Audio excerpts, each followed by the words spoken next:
Hello my dear viewers and competitive warriors. మీరు ఒక అద్భుత అవకాశం వచ్చిందని చెప్పుకోవచ్చు. ఎందుకంటే మన స్టేట్ లెవెల్లో ఏ ఎగ్జామ్స్ ఇప్పుడు లేవు కాబట్టి మనకున్న సెంట్రల్ లెవెల్లో ఆర్ఆర్బి నోటిఫికేషన్ ఒకటి వచ్చింది, ఎన్టీపీసీది. ఆ నోటిఫికేషన్ అనేది షార్ట్ నోట్స్ వచ్చింది. అందులో 8,850+ పోస్టులు ఉన్నట్టు చెప్తున్నారు. కాబట్టి మనం చూడాల్సింది ఏంటంటే ఇందులో రెండు రకాలే ఉన్నవి, graduate level, under graduate level. Sweet and short గా చెప్పుకున్నాము, ఎలాంటి టైం వేస్ట్ చేసుకోవద్దు. గ్రాడ్యుయేట్, అండర్ గ్రాడ్యుయేట్ లెవెల్ అన్నట్టు. గ్రాడ్యుయేట్ లెవెల్ 5,000+ ఉన్నాయి అనుకున్నాము, 3,000+ ఇక్కడ ఉన్నాయి అనుకుంటాం. అయితే దీంట్లో ఉన్న డిఫరెంట్ టైప్స్ ఏంటి, దీంట్లో ఉన్న డిఫరెంట్ టైప్ ఏంటి, ఇక్కడ ఫీజు వివరాలు ఏంటి, అలాగే ఇది ఏజ్ లేదా క్వాలిఫికేషన్ వివరాలు, మొత్తం ఎగ్జామ్ ప్యాటర్న్, డేట్లు ఏంటి, ఈ ఎగ్జామ్ ఎన్ని ప్యాటర్న్ లో జరుగుతుంది అంటే ఎగ్జామ్ ప్యాటర్న్ CBT1, CBT1, 2 దాంట్లో ఏది మనకి ఎంత ఇంపార్టెన్స్ ఉన్నది, మనం ఆ ఎగ్జామ్ ఎలా ప్రిపేర్ కావాలనేది ఒకసారి చూద్దాం. ఒకసారి చూస్తే గ్రాడ్యుయేట్ అంటే డిగ్రీ క్వాలిఫికేషన్ ఉంటే వాళ్ళకి గ్రాడ్యుయేట్ లెవెల్లో తీసుకోవచ్చు. స్టేషన్ మాస్టర్ ఉన్నాడు, goods train management, traffic assistant ఉన్నాడు, chief commercial cum ticket supervisor, junior account assistant cum typist అన్నట్టు, సీనియర్ క్లర్క్ కమ్ టైపిస్ట్ అన్నాడు. ఈ పోస్టుల వివరాలు ఇవి ఉన్నాయి. ఆ తర్వాత ఇక్కడ మొత్తం 6 పోస్టులు ఉన్నవి. ఇక్కడ అండర్ గ్రాడ్యుయేట్ అంటే డిగ్రీ కంటే తక్కువ, అంటే intermediate. Under graduate means intermediate. ఇక్కడ చూడండి, జూనియర్ కమ్ టైపిస్ట్ కానీ, అకౌంట్ క్లర్క్ కమ్ టైపిస్ట్ కానీ, ట్రైన్స్ క్లర్క్ కానీ, కమర్షియల్ కమ్ టికెట్ కలెక్టర్ అన్నట్టు. ఇందులో అత్యధికంగా 2,424 పోస్టులు ఇక్కడ ఉన్నాయి. ఇక్కడ ఏజ్ ఎట్లా ఉంటుంది అంటే 18 నుండి 33. ఇక్కడ ఏజ్కి వచ్చే వరకల్లా 18 నుండి 36 ఉంటుంది. ఇక్కడ ఏజ్ వివరాలకు వచ్చే వరకల్లా ఎస్సీ ఎస్టీ వాళ్ళకి ఏమో 5 సంవత్సరాలు పెంచుకోవచ్చు, అంటే ఇప్పుడు 36 అంటే 39కి రావచ్చు. అలాగే ఓబీసీ వాళ్ళకి 3 సంవత్సరాలు ఎక్స్ట్రా ఉంటుంది. ఒకసారి ఇంకా ఏమైనా డౌట్లు ఉంటే www.rrbapply.gov.in అనే వెబ్సైట్ లోకి వస్తే మనకు అన్ని డీటెయిల్స్ వస్తాయి. కాబట్టి అందులో అయినా చెక్ చేసుకోండి, ఇంకేమైనా డౌట్లు వస్తే మీకు. ఆ తర్వాత దీన్ని గ్రాడ్యుయేట్ కాబట్టి దీని డిగ్రీ అర్హత, ఇది అండర్ గ్రాడ్యుయేట్ కాబట్టి ఇది ఇంటర్ అర్హత ఉంటుంది. Okay, clear. అయితే డేట్ ఎప్పుడంటే October 21 నుంచి మనం అప్లై చేసుకోవడానికి ఉండొచ్చు. ఈ మధ్యనే మళ్ళీ నీకు షార్ట్ నోట్ కాబట్టి ఖచ్చితంగా మిగతా నోటిఫికేషన్ వస్తుంది. లాస్ట్ డేట్ ఎప్పుడంటే November 20 అనేది మనకు ఉన్నాయి. ఓకే, ఆ తర్వాత ఇప్పుడు మనకు ఫీజు వివరాల గురించి చూస్తున్నాం. SC ST ex service man women ఏంటంటే 250, జనరల్ ఈడబ్ల్యూఎస్ ఓబీసీ అంటే 500. అంటే ఏ పోస్ట్ అయినా రాసుకున్నా కానీ వీళ్ళు 250 కట్టాలి. SC ST ex service women's కట్టాలి. మిగతా జనరల్ వాళ్ళు ఈడబ్ల్యూఎస్ ఓబీసీ వాళ్ళు ఎవరున్నా కానీ 500 రూపాయలు ఫీజు ఉంటుంది ఇందులో ఎగ్జామ్కి. ఆ తర్వాత నీకు ఇచ్చింది అది ఇచ్చాను. ఎగ్జామ్ ప్యాటర్న్ చూద్దాం.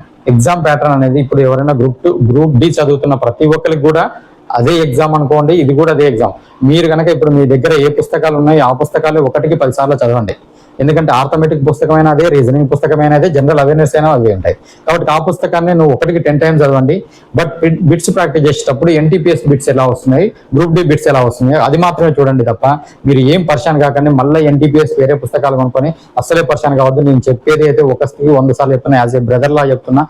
ఎక్కడ కూడా నీకు ఆర్థమెటిక్, ఎస్ఐకి separate arithmetic, constable separate arithmetic reasoning కానీ, లేదా గ్రూప్ డికి సపరేట్ కానీ, ఎస్ఎస్సికి సపరేట్ కానీ, బ్యాంక్ సపరేట్ కానీ ఉండదు.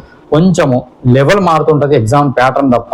మీకు అదే బుక్ నీ చేతిలో ఒక్కసారి యుద్ధ రంగంలోకి వచ్చినావంటే, కాంపిటేటివ్ అనే యుద్ధంలోకి వస్తే ఏ బుక్ పట్టుకుంటావు ఆ బుక్ నువ్వు 1కి 10 సార్లు చదివి యుద్ధంలో గెలిచి వెళ్ళాలి తప్ప నువ్వు పుస్తకాలు మారిస్తే ఓడిపోవటానికి ఆస్కారం ఉంటుంది అనేది మాత్రం నేను నిజంగా నమ్ముతున్నాను. అది కూడా మీరు ఖచ్చితంగా నమ్మాల్సిందే. ఎందుకంటే బుక్ కొనేటప్పుడే స్టాండర్డ్ బుక్ కొనుక్కోమని చెప్పాను. అందుకనే మీకు అలా కావాలంటే ఆర్థమెటిక్ రీజనింగ్ ప్రిపరేషన్ ప్లాన్ అని మన దగ్గర ఉంటుంది. Group D preparation plan 60 days అనేది ఒకటి ఉన్నది. మీకు ఇప్పటికి కూడా నా యూట్యూబ్ ఛానల్ సబ్స్క్రైబ్ చేసుకోకపోతే ఖచ్చితంగా సబ్స్క్రైబ్ చేసుకోమని చెప్తున్నాను. ఎందుకంటే అది మీకు అవసరము. నేను కూడా మీకోసం వచ్చిన కాబట్టి మనం మధ్యతరగతి కుటుంబాలని వస్తాం ఎక్కువ మందికి ఇలా జాబ్ల కోసం అని.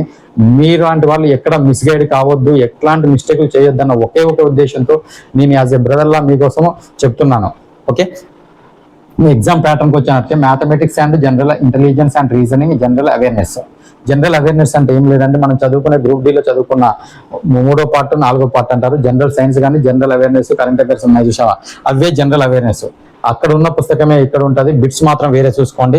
జనరల్ ఇంటెలిజెన్స్ అండ్ రీజనింగ్ అంటారు, ఈ రీజనింగ్ బుక్కే తీసుకోండి. మ్యాథమెటిక్స్ అంటే ఆర్థమెటిక్ ఉంటుంది, ఆర్థమెటిక్ బుక్. మీ దగ్గర ఏ పుస్తకం ఉందో ఆ పుస్తకమే. బట్ ఇక్కడ CBT1, CBT2 2 ఎగ్జామ్ జరుగుతాయి.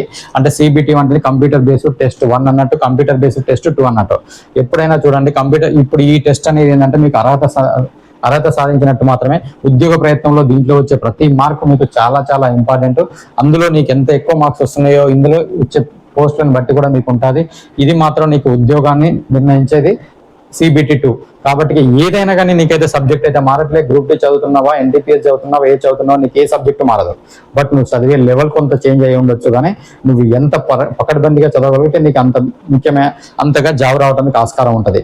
ఒక్కసారి గుర్తుంచుకో మిత్రమా, పండుగ అనుకోనో ఫంక్షన్ అనుకోనో నువ్వు టయాన్ని వేస్ట్ చేయకనేది నా యొక్క ముఖ్య విన్నపం.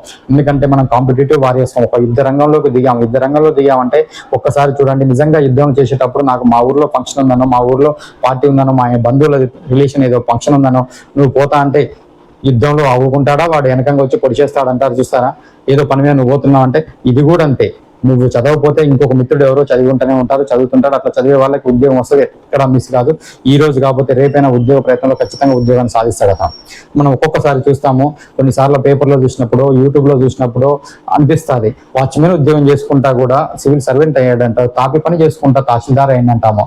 అన్నప్పుడు నీ వెంట్రుకలు ఇలా నిక్క పొడుస్తూ ఉంటాయి, కానీ ఆ 2 రోజులే ఉంటుంది మిత్రమా. ఏ రోజైతే నువ్వు ఉద్యోగ ప్రయత్నానికి యుద్ధంలాగా వీరుల్లాగా ఊర్ల నుంచి పట్టణాల నుంచి ఎప్పుడైనా బ్యాగ్ కొనొస్తావో, ఆ ఒక్క 2 రోజులు, వారం రోజులు, నెల రోజులు మాత్రం ఉంటది. అలా ఎప్పుడు ఉండొద్దు. నీ గమ్యం ఏందో ఆ గమ్యం రీచ్ అయ్యేదాకా కూడా నీ కంటి నుండి అదే ఉండాలి, నీ మనసు నుండి అదే ఉండాలి. కంటికి నిద్ర పట్టకుండా కలలు వచ్చేటట్టు ఉండాలి. అలా వచ్చిన రోజు నీ యుద్ధం నువ్వు ఖచ్చితంగా విజయం సాధిస్తావని నేను నమ్ముతాను. ఖచ్చితంగా సాధిస్తారు కూడా. ఎందుకంటే ఆ గమ్యం ఎప్పుడు మన మనసులో కలిగినప్పుడు నీకు ఏ రూటు అవపడదు, ఏ కష్టం అవపడదు, ఏ నష్టం అవపడదు.